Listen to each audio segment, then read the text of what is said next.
Thanks so much, Sean, for Shahin, for letting us use your office. I feel like really amazing, particularly with all these products. Obviously, are these things that you've invested in? These are not technologies we've invested in. These are technologies I'm passionate about. So we Wow. have a engine from a relatively modern BMW. You have a that's a jet engine from a Pratt and Whitney based design, and you have a 3D printed rocket engine right behind you that's been developed by a startup called Rocket Lab that unfortunately we're not investors in. Okay, fantastic. As I was saying to you, I'd love to hear a little bit about the dynamic between venture capitalists and founders, or the people that actually come to you, the executives that come to you to pitch ideas. And I wondered what your experience has been in the past with the people that you've ended up investing in. How has that been? What do they need to? How do they need to pitch to you to really get you engaged and interested? So I guess that's two questions. First question, my experience with founders and CEOs that I've backed to date. And I can say that I am extremely fortunate to have partnered with the people that I did. They were all extremely talented people, extremely passionate, big vision, and in the unfortunate cases where things did not go as planned, it was primarily due to the macro environment. And on almost every occasion, the executives whom I've partnered with have done their part of the job and have delivered on great technology, on great products. And again, on some unfortunate circumstances, when things haven't gone as planned, the macro environment wasn't as open and conducive to the changes that came with disruptive technology, and the companies weren't rewarded for the great things that they did. And I would view it as more of a partnership in terms of that relationship that you were alluding to earlier with these executives and founders more than anything else. I like that model of having a partnership, and you don't often hear VC speak like that, idealistically, that's what I would like too. So I wondered if you could elaborate a little bit more, say, looking back at those relationships where the actual startups haven't worked according to plan. How do you work with the company, the startup, Sure. people to manage that experience? Because I guess that's really where the chips are down, Sure. isn't it? Yeah. Sure. So you use the word idealistic. I would respond to that and say that is realistic. It is me Lovely. being realistic in a sense that that is the practice of venture capital. Lovely. As an executive or a founder, if you're looking for a source of capital only for the source of capital, and nothing else, then you're far better off seeking avenues that are far less expensive to you as the founder or as the company. As you know, venture capital is the most expensive form of capital that you can get, and unless you are using all of the other benefits, namely that partner and that firm that partners with you, then you're really not using what you're giving up, what you're getting in exchange for what you're giving up to its fullest. Now, to your question on the dynamic under those circumstances, the reality is that, in my experiences, which were very positive, we were very aligned with the leadership teams, and we found a path together to maximize what we could salvage from the work that had been done in the past, and make sure that those who had stuck with the company and had worked hard would be adequately rewarded to the best that we could, while preserving the interests of the stakeholders, which is not only the entrepreneurs, but again, the employees, our vendors, our suppliers, as well as our investors in the fund who originally put up the money that we'd put to work to invest into these companies. I know, having that hard experience after 5 years I was telling you about, of like losing a company, even though I didn't raise venture, it was still incredibly painful and challenging. And I'm a bit of a driver, so I drove myself till I couldn't go any further, really. And I know a lot of CEOs and founders are similar if they're passionate about something. So I'm just wondering, what sort of guidance and support can you give as a partner, VC, with them when the shit hits the fan, so to speak, and things, you can see that the writing's on the wall and it's not going to work as everyone envisioned? So my advice would be to stay strong. It would be to not be married to the course that you're on. Okay. One VC that I sat on a board with, Bill Ty, who at the time was at Charles River Ventures, mentioned in a board meeting that the only thing that we can be certain of is change. And so my advice to entrepreneurs is to expect things to change as they go in. They should expect competitors to come out of nowhere. They should expect technology not to work as planned. They should expect the market dynamics to change. They should expect customers who initially expressed a lot of interest, which may have led you to quitting your day job and starting this company, to later go silent, and other companies or other customers that you may have not even expected to be potential customers to come out of the woodwork. You should expect challenges when hiring. You should expect your early superstars to not perform and your underdogs to outperform. And so my advice is to be open and embracing of change and find a way to make the best of it. I come from an engineering background. A lot of my peers before I got into venture were scientists, and they were people that had spent many, many years, maybe even a decade, if not more, perfecting a process or observing processes and learning rules that they would apply in the future in their careers. And it was very, very difficult to get them to stray from those rules. Well, guess what? When you go into venture, when you go into business, there are no more rules. There are very, very basic fundamentals, but you're in a very, very dynamic environment. So the question is, how do you balance the rules that have you, as a technical, let's say, founder, the rules that you've acquired over the long kind of course of a academic career, and then applying them to a very, very dynamic and changing environment. That's really interesting. And what have you learned out of that by observing that? Yeah, so to your earlier question, when things go sideways, it's because the changing environment leads to the assumptions that are made early on to no longer being valid. So you make an assumption, you present a thesis, and you raise money in support of that thesis to carry the vision forward and achieve goals.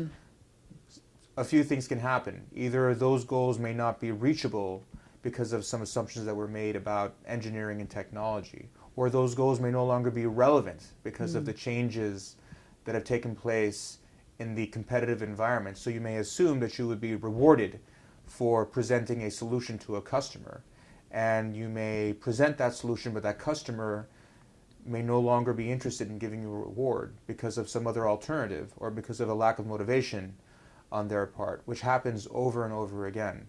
So the challenge for the entrepreneur, especially the technical ones, is how can they be dynamic and how can they quickly accommodate these changes to succeed. And a friend of mine, Jason Mendelsohn, who I know you know, down in Boulder, said to me many years ago that he taught a law class at a university, and he used to teach that it was like a marriage, the founder and the VC.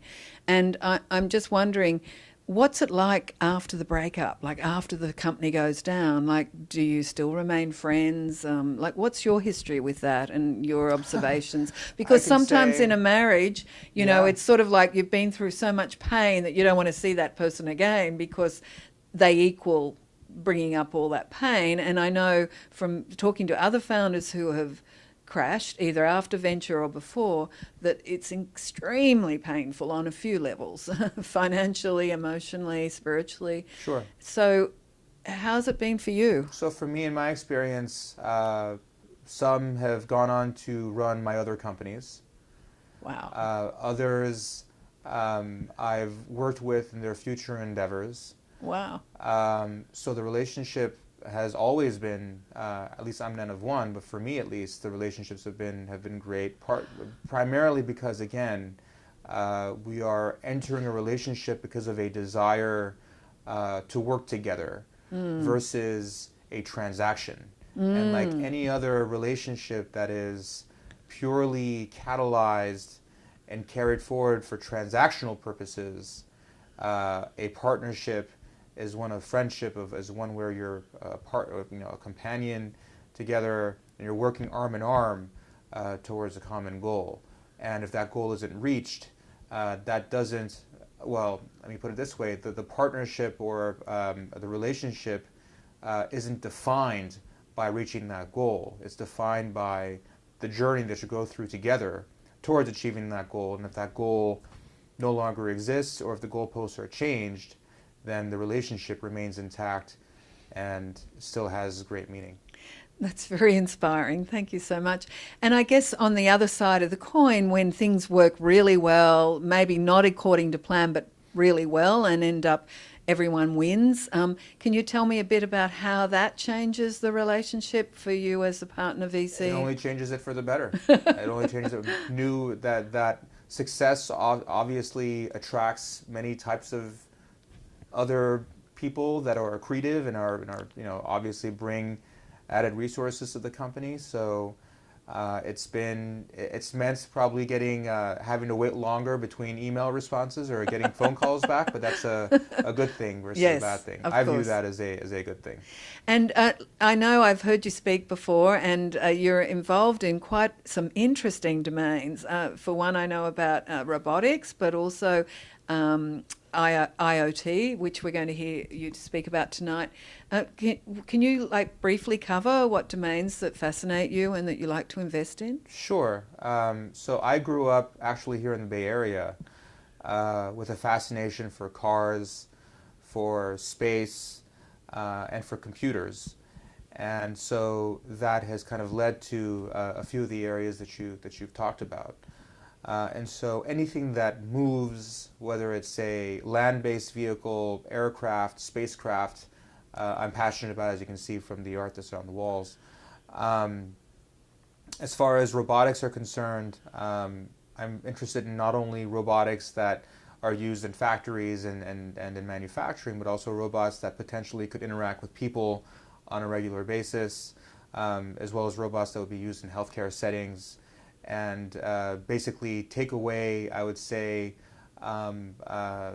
types of tasks or tasks that are of a nature that humans aren't the best fit to do. If we look at, for example, there was a time when human beings used to go down into mines and produce coal and other minerals, but now you have machines doing that, and I don't think anybody is really lamenting the fact that we're not sending people into harm's way anymore. And so I think that robots to date have done a lot to increase the quality of our work, and that my expectation is that, my desire is to see and fund more robotic technology that would help enrich our jobs. So our jobs will be more thought-driven, more creativity-driven, more human-driven, versus task-driven. And we'd assign the tasks to the robots, and again, we would further cultivate our creative instincts. Fabulous. It seems like they're all domains that are really pointing us towards the future, which obviously that's where we are. Silicon Valley, it's meant to be the hub of innovation, and you're right at the forefront of that with those sort of domains. So I'm sure it's going to be exciting for you as it has in the past. I was really thrilled to hear that you have some women founders or women executives that you've been working with. And as you know, I've got a bit of history about supporting diversity in the Valley. and in the world. I'd love to hear a little bit about how that is working with a female entrepreneur, comparatively speaking, with men. Sure. You may not believe me if I tell you this, but I frankly don't see a difference. Great. I grew up in a neighborhood where a good majority, well, not a majority, but a good portion of the community was visiting scholars and students at Berkeley. So my father was a graduate student at Berkeley, Okay.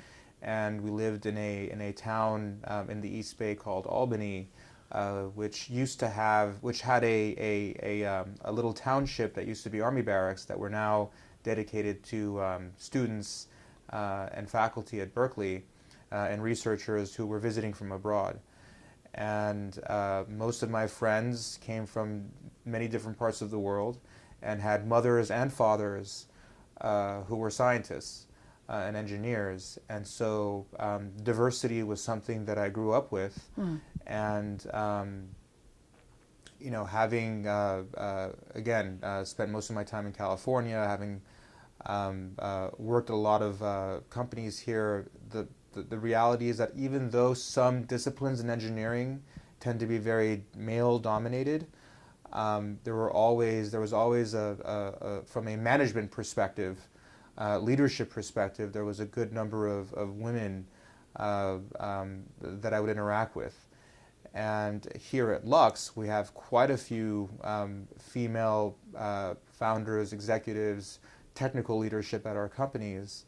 And for me, it's really been business as usual. Now, there are personalities within the portfolio, and those personalities, I wouldn't say those personalities have their roots in gender. Okay. But again, everybody's different. Now, would I say that a certain founder has a certain personality because of their gender? I wouldn't draw that connection just yet, but just like we have all kinds of personalities amongst our male executives, we have all kinds of personalities amongst our female executives as well. And so I wish I had a better answer for you. That's sort of nice. Something I discovered from my research years ago was that some of the things I hadn't had problems with were issues for women, and that was one of the reasons why women weren't featuring so strongly as entrepreneurs and getting funded. So I think that really what you're saying is sort of the truth, that we all have different personalities. I was raised to be able to do anything that I wanted to do by my father, and some of the women I spoke to felt the same way, and others obviously had a different upbringing. So I think you're right. I think we've all bring to the table. I think the great thing about fostering diversity, and obviously you do that on all levels, is that that's what the market is. Yeah. Why would we not include everyone at the table, no matter what the colour of their skin or their sexual preference, So I'm really pleased to hear that. Now, there could be a little bit of, my observation, at least at the portfolio level as a VC, Yes. may very well have an element of survivorship bias, where, well, you have women that have made it here. Yes. Are the women that have made it here representative of the broader female aspiring entrepreneur community? I don't know. Okay. I was when I was finishing grad school, I was a low power analog circuit designer, and there was probably one female in my entire program. And is it because females do not have the mental acuity to solve problems associated with low power analog circuit design? Or is it because it just simply isn't something that's attractive, something that's worth pursuing? And the people and the types of people that enjoy doing that kind of stuff were the people that grew up loving Knight Rider and grew up loving Star Trek, like myself.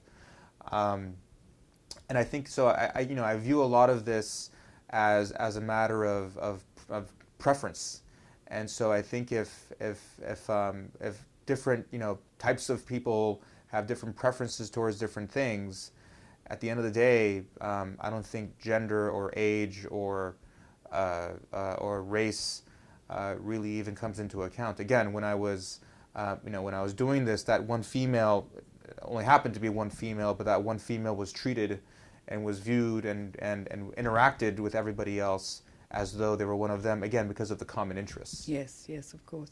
And when you're passionate about something, I don't think there's really any, in my mind, I don't think, oh, I'm a woman and I can't do that. It's just I'm passionate about what I do, and then later on I hear that someone might have thought I was a bit weird because I was a woman. But yeah, I agree. Thank you so much. This has been fascinating. I wondered if you could just briefly, just to finish off, give me an idea of if a founder wanted to come in and pitch you, they realise that you're in the domain, that they've got a product or an idea. What's your advice or suggestions? Sure. So first is to get to know your VC. Okay. Get to know the person you're walking in to meet, because it is going to be that person, again, that you're going to be partnering with. This is not a transaction. This is not a financing that happens, then you walk away with the money. It's the beginning of a relationship. And just like how you don't walk into any situation where there's going to be a long-term relationship, you don't walk in there without any background. So my advice would be to get to know what this person's invested in, what their interests are, what their passions are. Like your friends, for example, at Foundry, most VCs, taking a lesson from their playbook, from their success, most VCs nowadays are prolific writers. So I think it's very easy to Google and get to know that person, whether from their tweets or their blogs, as to what they're passionate about. So first takeaway, get to know the person that you're meeting, and look at them as a partner, not as a facilitator of a transaction, because this is certainly not a transaction. I really like that. I would say also, as it relates to the actual dialogue, expect your counterpart to know, expect I wouldn't say counterpart, but your partner to know, have some sense as to what you're doing. If you view them as completely unprepared, that should tell you something about their interest level and their ability to really partner with you. So in a sense, kind of test them to see how knowledgeable they are about the general topic and how much they know about you. And if you feel like as if there isn't a lot of interest on their end to get to know you as a person, what got you passionate about what you're doing, and what it is that you're doing, I would view that as a little bit of a red flag. As it relates to actually communicating the opportunity, I would say, first of all, communicate the opportunity, share the opportunity as though they don't know anything, because they'll be gauging you as to how well you present the opportunity to others who do not know anything about the space or about the technology or about the prospects of the business. And when you are presenting, make sure that you present a very, very strong understanding of two things: of the alternatives that exist in the market on the supply side, or quote unquote your competitors, and a very, very solid understanding as to who the customer is, and what the customer's motivations are, and the dynamics as to how you plan to engage the customer and effectively build your business, and the metrics associated with your business, and the levers that you plan to push and pull in order to guide or to affect the metrics of your business. So to come in there and just present a view and say, there's this big problem, and we have this silver bullet to solve it, and if you give us money, we'll put this thing online and it'll sell itself. That is a very, very naive plan, in my opinion. And so get to know your customer, get to know your market, really understand product. And product is not technology. Product is a technology or a solution that's packaged that can solve a customer's problem. Be prepared. Okay. And just quickly, when do you know that you really want to invest in someone? At what point have you seen, there's no going back for you? So, first of all, I want to get really excited about the opportunity. I want to get really excited about working with that individual. We here at Lux work as a partnership, and so I would very much like also for my partners to get excited about the opportunity. And in the event that they don't get as excited as me, I want to have a very concise thesis that I could effectively communicate with them and get them excited about it. So A, it's the vision.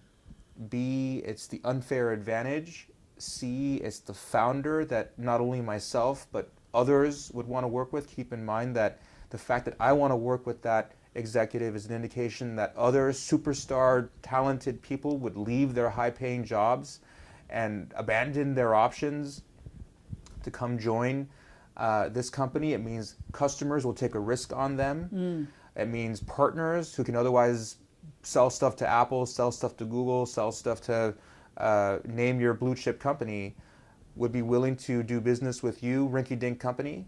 So all of those factors really come into that entrepreneur. For you. And so it's pretty quickly then, I would imagine, once you engage with that person, that you know that you will run the gauntlet for them until you can't anymore. Okay. Yes. That's fabulous. Well, good luck to all those entrepreneurs that come to meet you. Thank you so much, Shahin. This has been delightful, I have to say, and I've learned quite a lot. Thank you. Thanks for having me.